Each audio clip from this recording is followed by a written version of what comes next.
welcome home, welcome back, and welcome to the first BZ Principle of the 2023 year as we continue in Dr. Tim Elmore's book, The 8 Paradoxes of Great Leadership. We've looked at 4 or 5 already, and today we're going to look at another one. And this one today is the paradox that says this: uncommon leaders are both deeply personal and inherently collective. So let me say it one more time.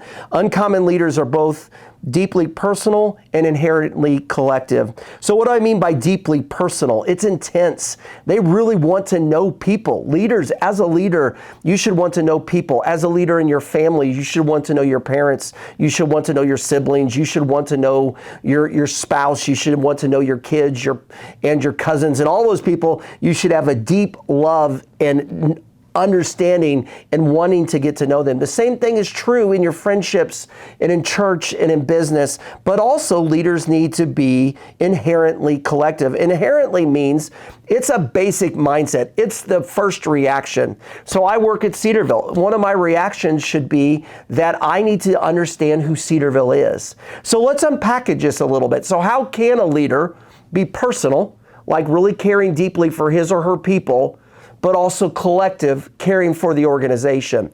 I think those seem like they should be at odds because we've all had leaders that care really deeply about us and they'll go the extra mile for us. And then we've also had those leaders that hold us to the line and they don't give us any kind of wiggle room. I think it needs to be both. I think if I treat you really well as an individual and care for you as an individual, and also care for the organization and know the organization and bring you along and give you opportunities to serve, I think that's where we can be deeply personal and inherently collective. And I think the way you do this, so some people always ask me, and I've been thinking about this over break, how do you actually do this? And it goes back to those BZ levels. You know, this is BZ principles, meaning we're trying to give you timely and timeless information that will help you as a leader. Bravo Zulu means that you're giving your best at all time, that extraordinary effort, and you're striving for excellence. So how do we do this? I think it comes in those BZ levels. So how do you be collective and how do you be personal? I think first and foremost, you need to have awareness.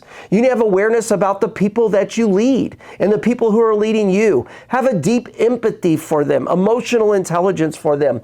But you also need awareness of who the organization is because you serve at the organization. You have the opportunity to serve others through the organization. So I think it starts with awareness, just getting that basic understanding. And then that next level is buy-in. It's the old thing that I've always told you, that good college try. It's that buy-in. I'm going to try this. I'm going to do it. I'm going to put my effort into it. And I'm going to try to understand it. I don't get it yet, but I'm going to try. I'm going to really try to understand this individual who's not really my favorite. Or I'm going to really try to understand this task and understand why it's important, the why behind it.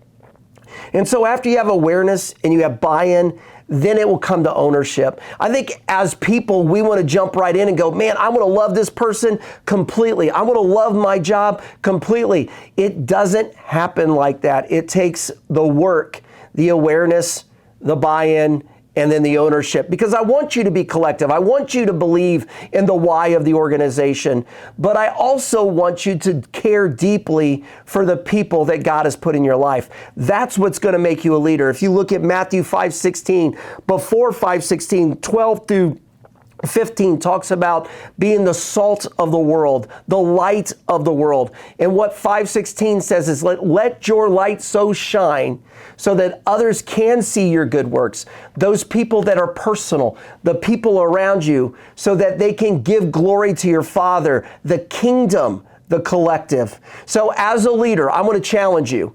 Get to know the people that you lead, that you influence. Get to know the people that lead you and care deeply for them.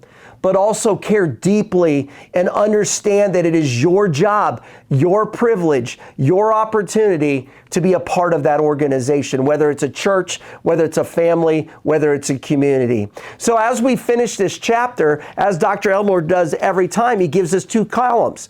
And I want to read those from the book. So he gives us the column of what does it look like as a collective leader and a personal leader. So I'll read this real quick for us, and it's in page 124. So when I'm collective, people recognize I see the big picture. When I'm personal, people recognize that I see their story. We need to see the big picture, but we also need to see people's story. We need to see people's story so they can buy into the big picture. We can tie them in. We need to know the big picture so we know where to put people.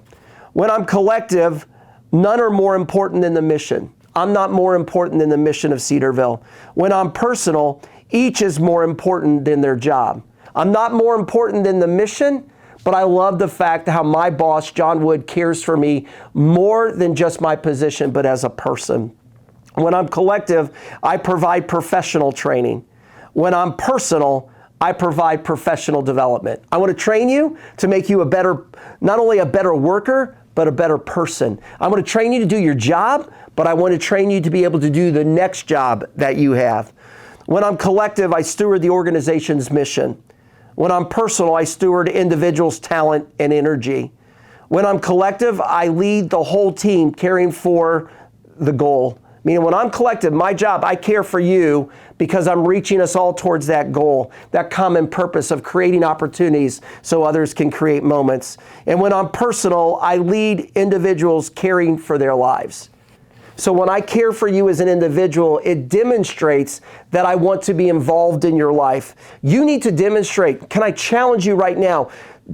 Show your roommate that you want to be involved in their life. Show your friends you want to be involved in their life. Show your parents that you want to be involved, your siblings, your pastor, your boss. Show them that you want to be involved in their lives, and you'll start to see the collective, the family, the church, the organization become more personal because you took a personal interest in the people who are in the organization. It's one of the reasons why we say we never replace people here in Campus Experience. We just refill positions. God has given us each an opportunity to care deeply for people, but God has also given us a unique privilege and honor and responsibility to be a kingdom worker, but also to be that knowledge worker, as Peter Drucker says, to do our absolute best, to do our BZ, providing that extraordinary effort and striving for excellence in every job that we have. So can I challenge you? Be deeply personal and inherently collective as you seek to grow in your leadership.